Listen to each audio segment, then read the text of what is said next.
aurreko itzulea amaituta, Euskaldunen atzu izan zea, zemuz bukatu ezu itzulia?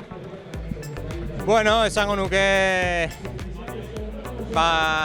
gorantza bukatu hotela, etxasino honekin, baina kostiente bebai, puntutxo bat falta zaidala.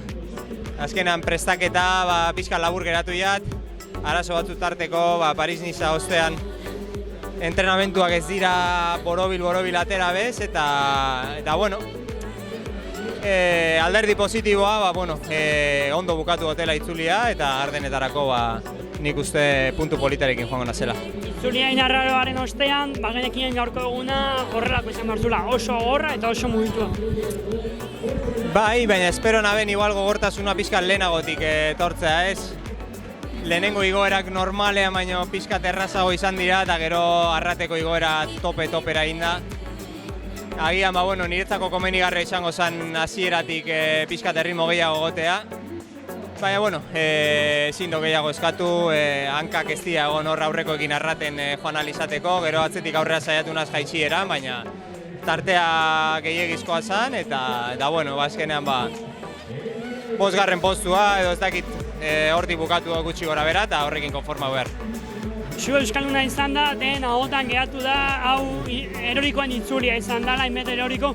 Zu gainbeste arazo ikusi duzu ibilbidearekin, ibilbidearen arrazoia, edo simplemente egoerak direla? Esango nuke, ibilbidea aipatzekotan,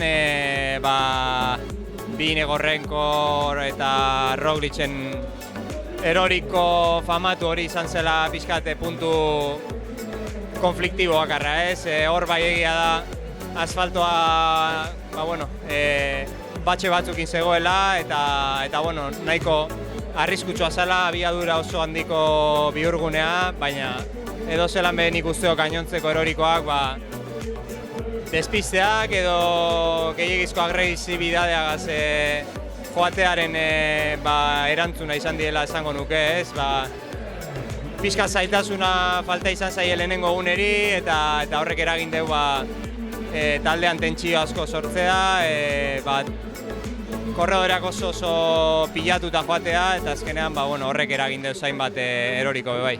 Eskerrik asko da, zorionak. Eskerrik asko.